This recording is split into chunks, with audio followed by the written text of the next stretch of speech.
Hey guys, this is SF and welcome to Monster of the Week. This week it is Miss Nightingale, the Ascended version, so the Water Slayer version. So she is a Pierce monster, Water Slayer in the base, and then no gravity barrier in the gauge ability. Strike shot's a little different. I'll get to it more later on, but the bump combo is a cross laser XL. So, and since the base ability is a Water Slayer, it also procs her cross laser, so it's very strong, like super strong. It does about 18k, so that's like a one-way laser basically. And you see the guys dying. Of course Robin Hood is helping a little bit with that, but even so, that's still a lot of damage. And let's go this way and hit Robin Hood as well, and Ame no Uzume, and there goes that floor. So you bring her into the 38th floor, which is probably the harder floors of the tower, just because of the chicken floors. Of course, I'm bringing Ame no Uzume for that reason, but I usually don't bring her into that dungeon, into this dungeon. I usually bring like Hunter King and Krishna Zero and stuff like that, but just for a little change. And let's see how much damage this baby do. That is a lot. I think it hit everybody basically. The laser basically hit everybody. Next is Uzu.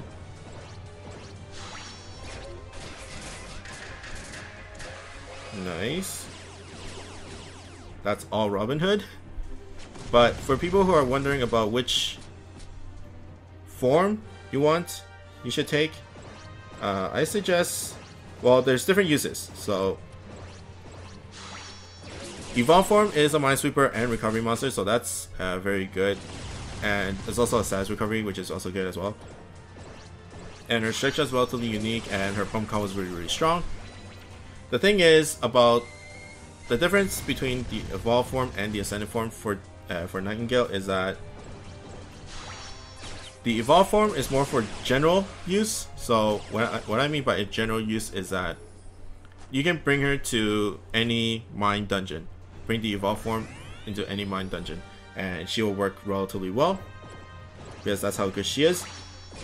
Whereas the Ascend version, the one that I'm using right now, it's mainly fixated into let's see, let me just shoot. It's mainly fixated into water dungeons. So for instance, it's only good for like 38th floor of the tower, Yamato Takeru.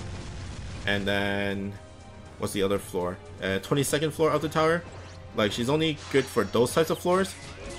Whereas like the Evolve form, you can bring her to 29th floor of the tower, which is a darker dungeon. And what other mines there? 28th floor. I think she's a bounce there. But even so, like, I don't really remember that much. I don't think she's a bounce there, so 28th is kind of meh. But still, you get what I mean. Like, you won't bring Ascended Nightingale into a non-water dungeon because you're basically missing half her damage by not using her Water Slayer, which is really bad. And I have turned into a chick. So that's what you have to decide when you're deciding on which farm. I chose the Ascended form because I want like a carry, and I don't really see the need of the Evolve form. I do have a lot of Minesweeper monsters, and the strike shot is not that crazy good yet.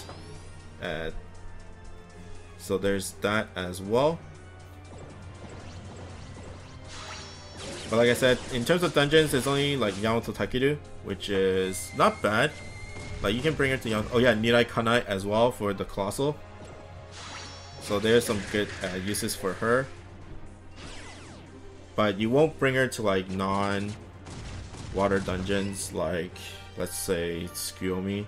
Although you can probably make her work in Tsukuyomi. It's just that she's not worth it that much. She's not worth as much as like other monsters. And especially her strike shot is not like somewhat powerful. Like, for example, Himiko's Evolve form, the chain meter is relatively powerful if you get enough hits. enemies hit, and even if it's not on a wood monster, even though it's not on the wood monster, it'll still do like 1 million to 2 million damage.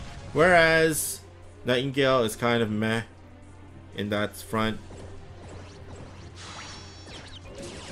So, you know, there is that other dungeons like Blue Lobster, Joker for extremes, other ones like Kai. That's another good one. Is she worth, like, for people, like, is she worth rolling for? Like, is she like the best best wood monster? I would say no. Of course, Gabrielle takes that trophy, but is she like the best no gravity wood monster? And I'll say yes.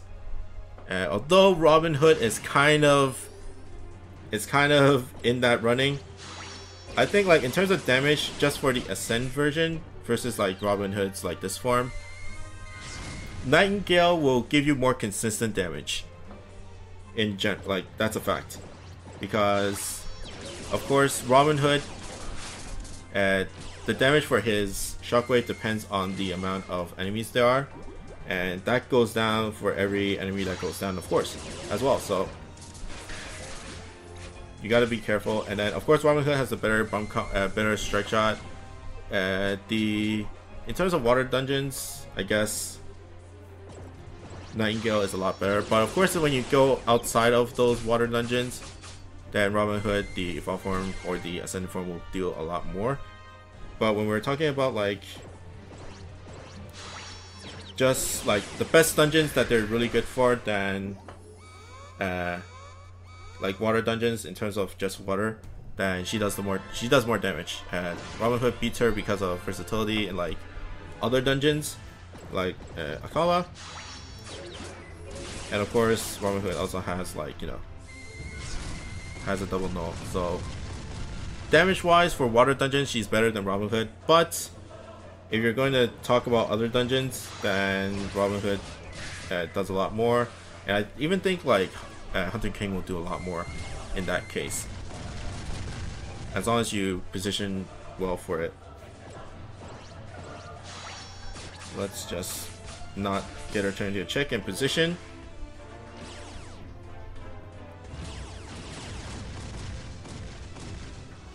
And does a lot of damage.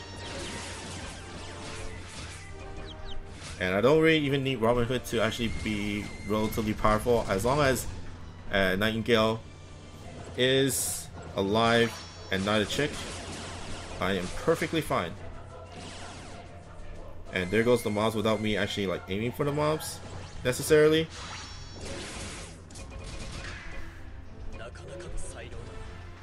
And there goes the first stage. But yeah, I've used her in Yamato, I've used her in Niraikana, and she works really, really well. Like, really, really well.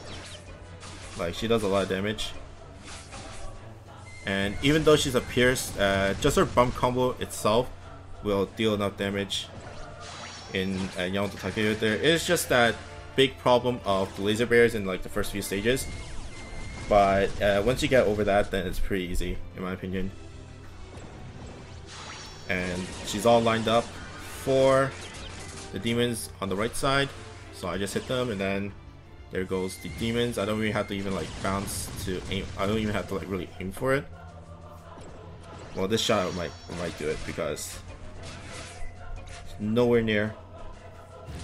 Okay, Nightingale's strike shot is up, so let's do it. And there's a sword as well, so that's always good. So, oh, I forgot the speed multiplier. I think it's ×8. I don't remember. But attack multiplier is 1.35. So, and the speed, I think it's ×8. I don't remember it that much. I think it's ×8 or ×10. But either way, it will last for 2 rounds. And it's a 20 turn strike shot. So, let's try to... Let's see how much damage. Of course, she has the sword now, so the damage multiplier is increased to 1.5. But we will see. I forgot what Amino Uzume's strike shot.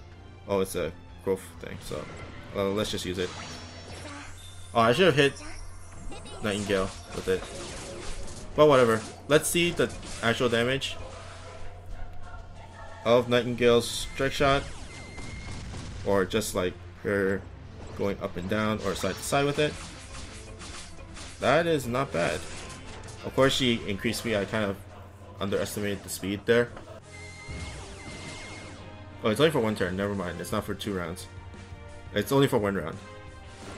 Oh, I slipped. I slipped. But that's fine. As long as Nightingale is alive, I am super fine.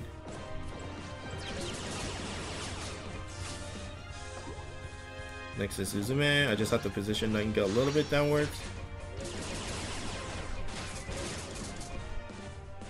Okay. And then Nightingale for the Slayer. And 2 turns before he rage quits me.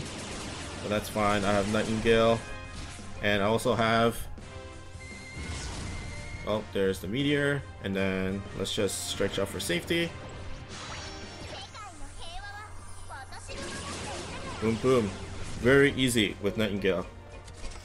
It does require some positioning, I guess. But it's really easier than like one-way lasers or something like that. Of course it's not as easy as like a lock-on one-way. But you know. It still does a lot of damage. Does pretty much the same in general. It does a little less than lock-on, like Apollo X's lock-on, but it does more area and effect. And of course, the Water Slayer is very helpful for it. But that's pretty much it for me. I hope you guys like and subscribe, and I'll see you guys next time.